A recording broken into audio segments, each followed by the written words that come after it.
When it comes to deck boxes for your Magic the Gathering, Pokémon, and other collectible trading cards, there is a multitude of merchandise to muse on before you use it on your precious cardboard. That's why this video will review the new Ultra Pro Opus, a digital deck box, the Zoopin deck box, the brand new Dragon Shield Nest deck boxes, as well as the redesigned Titan deck box by Box Gods. Which of this selection is best for your collection? Well, first we need to do a detailed inspection.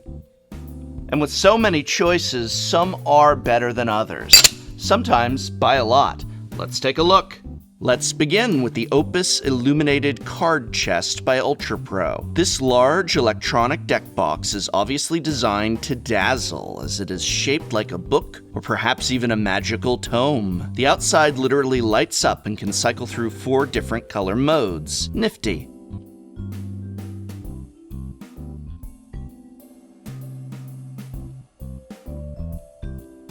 Inside are 2 removable deck trays, which each hold up to 100+ double-sleeved cards, and oh, they're just cardboard. It's all cardboard. Oh my goodness, it's all cardboard. Not a firm plastic resin or even that plastic weave that the Pro Towers have, but rather this is all cardboard. Cardboard boxes, a cardboard exterior, pasted on one end with smooth paper lining, and on the other with a thin, incredibly cheap-looking polyurethane wrap, which I suppose is where the dragon hide comes from.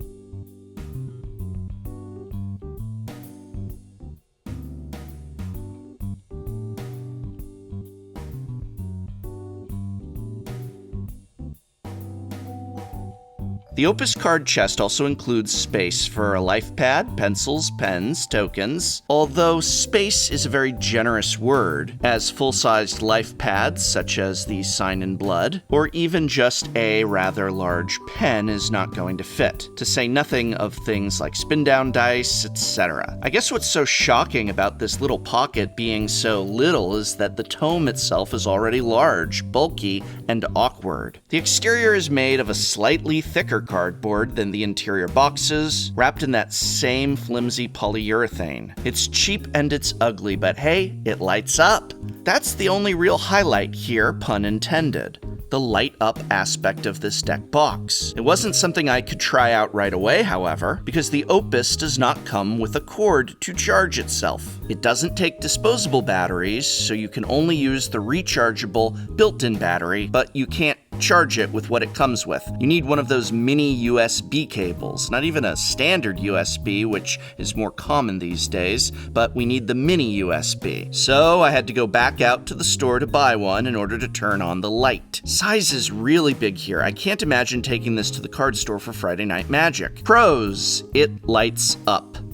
Cons: made of cheap cardboard and thin polyurethane wrap. Interior pocket cannot hold regular-sized dice or too thick of a life pad. Charging cord not included. Bulky. And at the expensive price of, whoa, $59.99? I must grade this as a D for do not buy. If you like, the D can also stand for dud, disappointment, or simply dumbfounded, which is how I felt when examining this. Next, we have the Zoopin leather deck box, which is not made out of leather, so I really wish they wouldn't say that it's a leather deck box, but at least it's not made out of cardboard and a thin polyurethane wrap. It's actually made out of a material that reminds me quite a lot of the Ultimate Guard Xenos skin, as it is a thick, stippled texture which creates a nice anti-slip grip. There's some good aspects about this, including a real wooden frame for added support. This is a solid exterior, which means you've got extra protection thanks to that frame in the event that someone accidentally sits on or just squishes up against your backpack, for example. And I'd actually say that this aspect, plus the extremely low price, is the best quality about the Zoopin. I also like the way it unfolds fully and has slots to allow you to pull your cards out without having to turn the box over and dump them out. Most deck boxes you have to dump out your cards, a couple always get left behind, but here with these slots you can just put your fingers on both sides of your your deck, pull it in and out really easily. Unfortunately, the reason I dislike flip boxes like this is that with the exception of the ones made by Ultimate Guard, they usually have weak, extremely flimsy magnets. The Zoopin is no exception here. And considering Ultimate Guard has made basic flip boxes as well as premium styled boxes like the Sidewinder, where the magnets completely and securely hold your cards, this is disappointing. But then again, this is nearly half the price of those Ultimate Guard products, so that might make it more worth your while. Capacity is disappointing. This only comes in one size, which holds 80 plus sleeved cards. You can put a double-sleeved standard deck in here, and you might be able to squeeze a commander deck in if it's single-sleeved, but I would not recommend it. And if you're double-sleeving and using thick sleeves like Dragon Shields, no way. Biggest pro is that wooden frame. Without it, it would possibly not even pass, but the low price and the nice material of the exterior is also a positive factor. When I see that this is $11.99 though, and an Ultra Pro Satin Tower, a solid A product that does so much more, is also $11.99, I just can't see why I would ever buy this over a Satin Tower. It does its job, but just barely, and this is an unenthusiastic C. It works as a box, I guess. Continuing on, the Dragon Shield Nest and Nest Plus deck boxes offer high-end deck protection with a simple design and strong, very strong magnetic seal. Made by Dragon Shield, manufacturer of the best card sleeves on the market, the Nest boxes are immediately noteworthy for their quality of materials and compact design. Each Nest and Nest Plus has a black exterior and classy colored interior fabric. Nest Plus deck boxes also include a removable dice tray. The magnetic hold on these is incredible. It's so strong, in fact, that even after what has now been weeks of heavy use on my part, I still struggle somewhat to open and close these.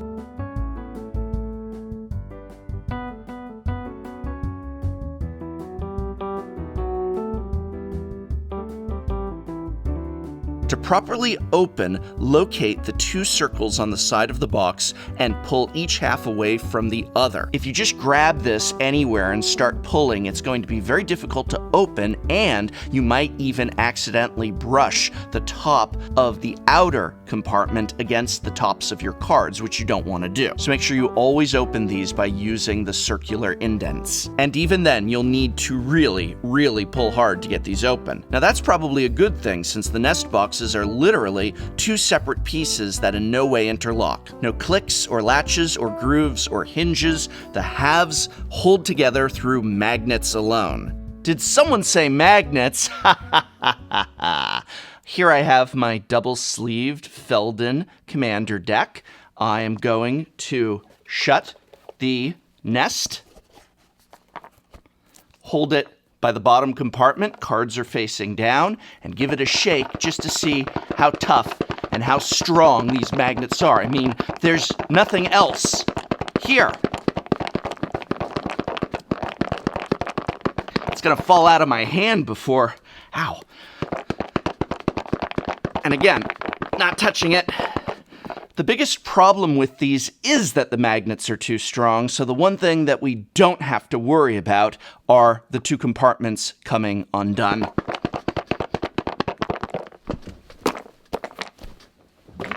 Good enough for me. The inability to easily open and close the nests, in particular the extreme difficulty of separating the two components in order to close it, is really the only problem on an otherwise excellent product. Once you have compactly placed the two halves together for gameplay, and yes, you can arrange them many different ways, but the only real way that has a function, the only real way to connect these two pieces together that has any practical sense, aside from just being silly, is to just place the small half comfortably within the larger, and once you have done this, and your game is over, it is very hard to separate them for closing the nest. Again, I cannot stress the excellent quality that these nest boxes have. They're fantastic in every regard save one. As you can see here in the Nest Plus, I have 100 double-sleeved cards in Dragon Shield mats and Dragon Shield inners, and there's no room for even one additional token. So how do I separate these two halves? I can kinda get my finger into the dice tray opening, but it's not ideal. It's not easy, and I can say that opening and closing these is far from smooth.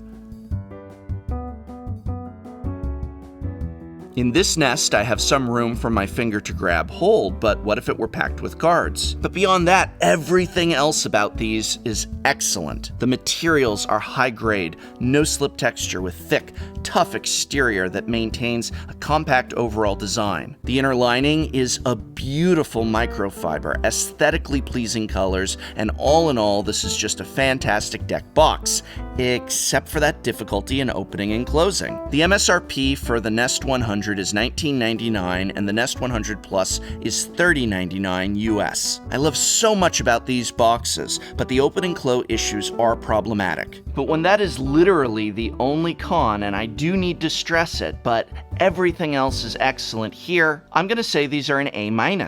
There's a little way to go, but not much. Now here is a great example of a company that had a brilliant new deck box design, but needed to go back for a few minor tweaks to make it spectacular. The Titan by Box Gods, a brilliant redesign of the Seer, designed and built from the ground up for gamers who want the highest protection for their cardboard. The Titan features an aerospace-grade machined aluminum chassis, dual 4-port magnetic covers, and a two-toned anodizing that creates a space-age-like design. The primary chamber holds well over 100 double-sleeved cards. The basement compartment can of course hold dice or counters, but here's something that made me swoon. There's actually a small series of holes in the separator between the main and sub-compartments. So let's say you've got a foiled-out commander deck. You can place a desiccant packet in the basement compartment and it will help ensure a moisture-free interior. Really clever. You can feel the solid heft of aluminum here. You're literally encasing your deck in protective metal.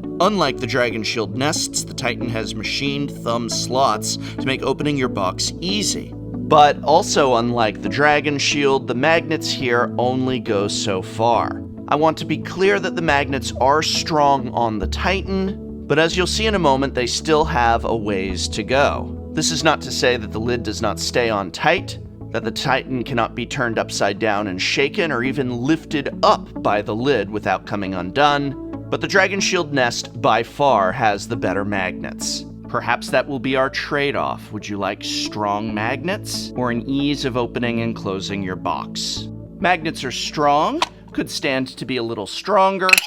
As you can see, it's not going to come open upside down, even with a little shaking. If I really go boom like this, it's going to pop off. I've done that level of testing. Don't really want to spend my commander cards out everywhere, but let me show you. There you go. Oh, well, here we go, picking them up again. So, obviously, it's not as secure as it could be, but tossing in out of your backpack, something like that, spinning up through the air, this isn't going to come undone. However, it isn't 100%.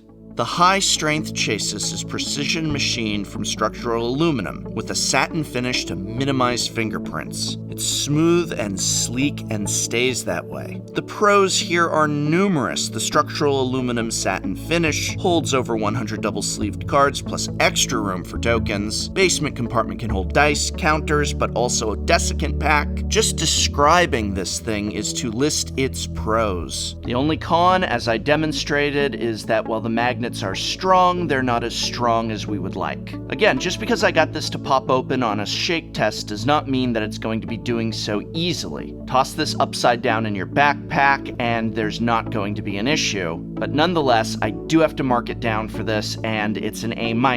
I hope very much this video has been of some help to you. With nearly 5 years of reviewing Magic the Gathering deck boxes, card sleeves, binders and portfolios, playmats, and other accessories, I feel confident in saying if it is for sale at your local game store, then I have reviewed it. So be sure to check out my playlist for all of those items listed in this video's description. And if you do somehow find a product that I have not yet reviewed, let me know in the comments below and I am good to go. And this video is brought to you by my and many other people's local game store, Card Kingdom, a brick-and-mortar pillar of this community, as well as the Patreon support of viewers such as you. These are the people that keep Tolarian Community College going and growing strong.